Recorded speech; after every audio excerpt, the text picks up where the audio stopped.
اور قرآن بھی کہاں سے آیا؟ اوپر سے ہی آیا.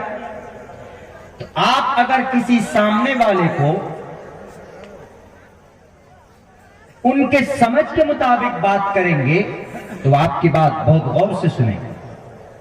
آپ کسی بھی ہندو بھائی کو سامنے رکھ کر کہو کہ اللہ نے قرآن میں کہا محمد رسول اللہ والذین معہ اشداء علی الکفار رحماء بینہم، ان کو تکلیف ہوگی. ہاں لیکن آپ ان کو یہ کہو کہ ایشور پرماتما پرم شکتیمان نے اپنے گرنتھ میں کہا ہے محمد کے بارے میں، انتم مہرشی کے بارے میں، انتم اوتار کے بارے میں، انتم مطلب آخری نبی کے بارے میں کہا ہے. کیا کہا ہے؟ آخری نبی آخری اوتار کے بارے میں کہا یگیم پرچچام یمم ستتتوتو نبوستی کورتم پرویم گتم کستد بھارتی. خلفائے راشدین کے بارے میں بھی کہا ہے چتربھر بھراتری بھر دیو کرشیامی کلکشیم. آپ ان کو اگر اس طریقے سے بات کریں گے تو آپ اگر کھڑے ہیں تو اس کو آپ کو بستر دیں گے، بٹھا کر کہیں گے کہ بھیا ذرا اور بھی سناؤ. وہ سنیں گے. آپ اسی وقت کہیے ہمارا ایشور ایک، ہمارا انتم اوتار یعنی آخری نبی پروفیٹ محمد صلی اللہ علیہ وسلم. محمد صرف مسلمانوں کے لیے نہیں، وہ سمپورن جگت کے لیے. اسی لیے کہا گیا جگت پتی اشیناس دود امن اٹھیشوریہ گننوتہ، بہت ساری وشیشتائیں اس کی ان کے اندر تھی. یہ چیز کون بتا رہا ہے؟ یہ چیز جب تک ایک پڑھا لکھا جانکار آدمی نہیں ہوگا، جب تک اس گرنتھ کا عالم نہیں ہوگا، قرآن کا عالم نہیں ہوگا، وہ نہیں بتا سکتا. ہم سے بہت لوگ پوچھتے ہیں کہ مولانا چترویدی کا کورس کہاں سے کیا؟ چترویدی کا کوئی کورس نہیں ہوتا. آپ بھی چاہیں تو آپ ویدوں کو پڑھ سکتے ہیں. ہمارے سماج میں جو بچے فیس بک پہ ٹائم پاس کرتے ہیں، ہمارے سماج کے بچے جو اناپ شناپ نعرے بازی کرتے ہیں، جو واٹس ایپ فیس بک پہ چیٹنگ کر کر اپنی زندگی گزار رہے ہیں، برباد کر رہے ہیں، اگر ان بچوں کا مطالعہ کا شوق ہو جائے، قرآن کریم کی تلاوت کا شوق ہو جائے، محمد رسول اللہ صلی اللہ علیہ وسلم کی سنت جاننے کا شوق ہو جائے، تو میرے بھائیو اللہ کے نزدیک عالم بننا، نیک بننے کے لیے عالم ہونا ضروری نہیں ہے. نیک بننے کے لیے، نیک ہونے کے لیے گناہوں سے بچنا یہ ضروری ہے. پتا چلا بہت بڑے عالم دین ہیں، بہت بڑے دانشور تو ہیں، لیکن ہم گناہوں سے نہیں بچتے ہیں تو اللہ تبارک و تعالیٰ کے نزدیک ہماری دانشوری کوئی کام نہیں آئے. ایسے نہیں بنے تھے بڑے بڑے اولیاء اللہ، پیران پیر. معین الدین چشتی کی شکل کو دیکھ کر ایک غیر مسلم مجبور ہوتا تھا کلمہ پڑھنے پر. شیخ عبد القادر جیلانی کی زندگی کو دیکھ کر بڑے بڑے ڈاکو اپنے راستے بدل لیتے تھے. وہ بہت بڑی بڑی کتابیں نہیں پڑھی تھی انہوں نے. ان کی زندگی کے اندر تقویٰ، زندگی ان کی سنت سے لبریز تھی. آج جو ہماری زندگی کے اندر سنت نہیں ہے، ہماری زندگی کے اندر ہمیں نبی پاک علیہ الصلوۃ والسلام سے محبت ہم نہیں رکھتے ہیں، بلکہ بس نام کے مسلمان ہیں. تو میرے بھائیوں، جس کی بنیاد پر آج ہم ذلیل اور رسوا ہو رہے ہیں، اس لیے میں کہتا ہوں نوجوان طبقے سے، ایک بڑا دانشور نیک بننے کے لیے آپ اپنے علاقے کے جان جو علماء کرام ہیں، آپ کے سماج کے اندر جو پڑھا لکھا طبقہ ہے، آپ ان کے طرف رجوع ہوئیے اور آپ ان سے دین کی جانکاری حاصل کیجئے. یہ چیز آپ کی شریعت کے اندر ہے. اگر آپ کوئی دین کی بات سیکھنے کے لیے جاتے ہیں، نبی کے بارے میں جاننے کے لیے جاتے ہیں، علماء کرام تو کئی دن کا سفر کر کے تعلیم حاصل کرنے کے لیے پہنچتے تھے تب جا کر ان کو ایک ایک اللہ کے نبی کی سنت وہ حاصل کرتے تھے, اللہ کے نبی کے حدیث حاصل کرتے تھے. آج تو الحمدللہ ہمارے ہر طرف مدرسے ہی مدرسے ہیں, مکتب ہی مکتب ہے, علماء کرام ہی علماء کرام ہیں. آپ جدھر جائیں گے تو وہاں پر آپ کو قرآن و سنت کی, صحابہ کرام کی, اولیاء اللہ کی ایک بڑی جماعت آپ کو دیکھنے کو مل جائیں گی. اس لیے میں کہتا ہوں کہ 100 بار اگر ہم شکریہ ادا کریں تو کم نہیں ہے میرے بھائیوں, اس لیے کہ کم ہوگا, اس لیے کہ ہر طرف علماء کرام کی تعداد اپنے دروازے کھولے بیٹھے ہیں کہ آئیے جس کو بھی چاہیے جو جانکاری وہ لے سکتا ہے. وہ بندہ مجھے فون کر کے کہتا ہے اتنے دور سے, ہم نے بتایا ان کو, ہم نے کہا کہ بتاؤ, ایشور نے کہا اپنے گرنتھ کے اندر ایکو دیوہ سرو بھوتیشو گوڑہ, اور یہی بات قرآن کریم کے اندر کہی گئی قل هو اللہ احد اللہ الصمد. بتاؤ کہ یہ ایشور کا فائنل ڈیسیزن ہے اور تمہارا جو وید ہے یہ بھی ایشور یہ گرنتھ ہے. اس میں بھی ایک ایشور کی بھکتی کہی گئی, اس میں بھی ایک ایشور کی بھکتی کہی گئی. اس میں آخری انتم مہرشی کے بارے میں بات کہی گئی قرآن میں, ویدوں کے اندر بھی وہی بات کہی گئی. جب صاف چیزیں میں نے لکھ کر پیش کی تو ان کا جو پروفیسر تھا وہ خوش ہوا کہ واہ وہ چیز ہم کو مل گئی جو ہم کو اپنے ویدوں میں دکھنا تھا. یعنی وہ اپنے وید کو نیچا نہیں کرنا چاہتا تھا, ان کے لٹریچر کو ایکسپٹ کیا اور سب کے سامنے پیش کیا گیا کہ جتنے بھی لٹریچر لکھے گئے, آرٹیکلز لکھے گئے, ان تمام میں سب سے بہترین آرٹیکل اس لڑکے کا ہے جس کا نام فلاں فلاں ہے. سب سے بہترین کیوں؟ اس کے اندر تذکرہ قرآن کا تھا, اس کے اندر تذکرہ محمد رسول اللہ کا تھا, اس کے اندر تذکرہ صحابہ کرام کا تھا, اس کے اندر تذکرہ اولیاء اللہ کا تھا. اسی لیے میں کہا کرتا ہوں کہ میرے بھائیوں, آپ اپنے بچوں کو تعلیم ضرور دیجئے, دینی تعلیم بھی دیجئے, دنیاوی تعلیم بھی دیجئے. دینی تعلیم اس لیے ضروری کہ آپ نماز کیسے پڑھیں گے, زکوٰۃ کب دیں گے آپ, حج کب فرض ہوتا ہے آپ پر, یہ چیزیں ضروری ہیں. اور یہ اس کے ساتھ ساتھ میں پھر اکیڈمک کوالیفیکیشن دیجئے آپ. اکیڈمک کوالیفیکیشن مطلب دنیاوی تعلیم. دنیاوی تعلیم کو کوئی غلط مت سمجھیے. دنیاوی تعلیم ماڈرن ایجوکیشن جس کو بولتے ہیں, it's very very compulsory also. اگر آپ if you don't have, you are not educated person, تو definitely you will be, آپ ہر جگہ پر ہار جائیں, ہر جگہ کے اوپر آپ تقریباً ذلیل رسوا کرنے کی کوشش کی جائے.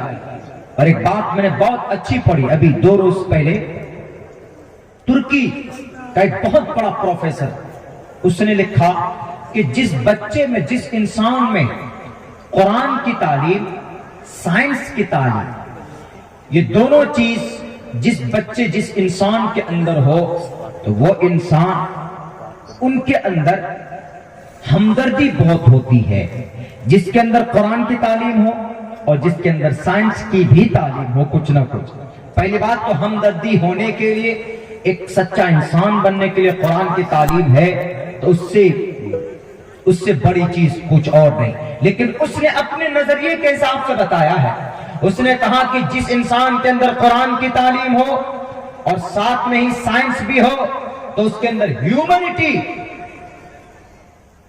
مانوتا کوٹ کوٹ کر بھرا ہے. صرف گرو کی بات کہنے پر یا صرف راج نیتاؤں کے اشارے پر کسی کے اندر ہمدردی نہیں آتی ہے. سماج کے لوگوں, دانشور طبقہ, ایک اچھے خاصے لوگ, ہم لوگ یہاں پر بیٹھے ہوئے, دیکھیں سماج کی ترقی کسی نیتا سے نہیں ہوتی, گاؤں کے اندر خوشحالی کسی M P M L A سے نہیں ہوتی, بلکہ سماج کے اندر ترقی جبھی ہوتی ہے جب سماج کا بچہ پڑھنے لکھنے لگتا, جب سماج کے بچہ ایجوکیشنل فیلڈ میں جاتا ہے, تعلیمی میدان میں جاتا ہے, تبھی سماج کی ترقی ہوتی ہے. ویسے نہیں ہوتی. کسی سے امید مت لگائیے کہ کوئی آپ کا بھلا کرے گا. ہر آدمی کو اپنی اپنی کرسی کی لگی پڑی ہے, ہر کوئی چاہتا ہے کہ اس کی کرسی بچ جائے.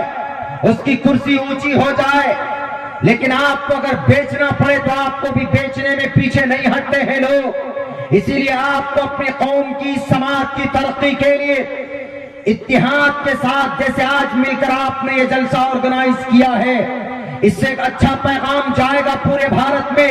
کون پہنچائے گا؟ یہ عبداللہ سالم پہنچائے گا، آپ کے میڈیا والے پہنچائیں گے کہ مشترکہ مجمع ہے پٹاس پور کے اندر، یہاں کی کمیٹی نے مل جل کر پروگرام کیا اور اتنی اتحاد، اتنی اتفاق، اتنی بھائی چارہ محبت، بلکہ المسلم کا جسد واحد، یہاں کے مسلمان ٹوٹل ایک جسم کے مانند ہیں، کسی کے اندر کوئی بھید بھاؤ نہیں ہے۔ اگر آپ متحد ہیں تو آپ طوفان کے رخ کو موڑ سکتے ہیں، اگر آپ متحد ہیں تو آپ پہاڑوں سے مقابلہ کر سکتے ہیں، اگر آپ متحد ہیں تو آپ بڑی بڑی طاقتوں کے چہرے پھیر سکتے ہیں۔ اگر آپ بڑی طاقت، اگر آپ چاہتے ہیں کہ ہمارے اندر اسٹرانگ، ہمارے اندر مضبوطی آئے، تو میں سمجھتا ہوں کہ میرے بھائیو، آپ کے اس پورے علاقے کے لوگ جو اس جلسہ کمیٹی کی شکل کے اندر جڑے ہوئے ہیں، اگر متحد ہوں گے تو عبداللہ سالم کیا کوئی بڑا منسٹر بھی آ کر یہاں پر اگر آپ کے بیچ میں آپ لوگوں کو بے وقوف بنانے کی کوشش کرے گا، اگر آپ سب کی سوچ ایک ہوگی تو آپ کبھی بھی ایسا نہیں ہونے دیں گے آپ کی، بلکہ اتحاد ان کو یہاں سے بھاگنے پر مجبور کرے گا۔ اگر وہ کوشش کرے گا ارے یہ جو فلاں جماعت سے تعلق رکھتا، یہ فلاں جماعت سے تعلق رکھتا، لیکن آپ جب متحد ہوں گے تو میرے خیال سے اس کو اختلافی بات کرنے کی کوئی گنجائش نہیں ہوگی۔ اور جب مسلمان بٹتا ہے تو دشمن غالب آتا ہے۔ جنگ بدر کے میدان میں مسلمان متحد تھے تو ابو جہل کے سر کو اڑا دیا جاتا تھا معصوم بچوں کے ذریعے سے، وہیں پر جنگ احد کے اندر مسلمان بٹ گئے تھے تو اللہ کے نبی کے دانت بھی شہید ہو گئے تھے، 70 صحابہ کرام کو شہید کیا گیا تھا۔ اس سے یہ پتا چلتا ہے کہ مسلمان جب متحد ہوتا ہے تو کوئی مائے کا لال ان کا بال بیکا نہیں کر سکتی، کوئی ان کی قدموں کو نہیں ہلا سکتی۔ اس لیے پٹاس پور والوں، اس جلسے کی کمیٹی کے لوگوں، میں دل سے 100 دفعہ آپ لوگوں کو سلام پیش کرتا ہوں۔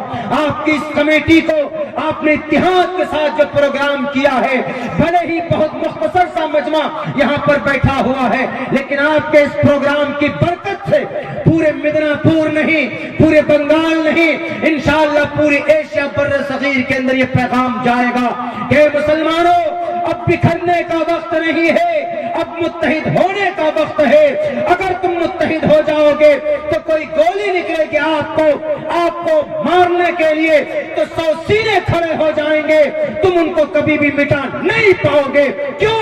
اس لیے کہ اتحاد کے اندر اللہ تبارک و تعالیٰ کی رحمت ہوتی ہے، اللہ کی طرف سے فرشتے آتے ہیں۔ جیسے جنگ بدر کے میدان میں 4000 فرشتوں نے آ کر محمد رسول اللہ کے صحابہ کرام کی مدد کی تھی، میرے یہ پٹاس پور والوں آج بھی انشاءاللہ اللہ تبارک و تعالیٰ کے طرف سے، بلکہ یہ رحمت ہے کہ آپ لوگ متحد ہو کر یہ کامیاب پروگرام کر رہے ہیں، اور دنیا کے اندر ایک سبق اور ایک اچھا پیغام جائے گا انشاءاللہ تبارک و تعالیٰ۔ یہ بہت ضروری نعرہ تکبیر، مولانا عبداللہ سالم چتربیدی، مولانا عبداللہ سالم چتربیدی۔ میرے بھائیوں، بس میں اتنا کہوں گا کہ اپنے بیچ میں اس بھارت کے اندر جو اسٹیٹس، جو حالات ابھی ہیں، وہ صرف یہ ہے کہ مائنورٹی کو ختم کر دو۔ ہم ان کا مقابلہ کیسے کریں گے؟ 2 راستے، ایک تو یہ راستہ ہے آپ کا اتحاد کا، اگر آپ متحد ہیں، اگر ہم نہیں بٹے کہ نہیں فلاں تو فلاں جماعت سے، وہ الگ جماعت سے نہیں، یہ بات نہیں آنی چاہیے۔ ہمارا کانسیپٹ، ہمارا عقیدہ اپنی جگہ پر ہے۔ اگر ہم اچھے ہیں تو اللہ ہم کو جنت دے گا، اگر ہم غلط ہیں تو اللہ ہم کو جہنم میں بھیجے گا۔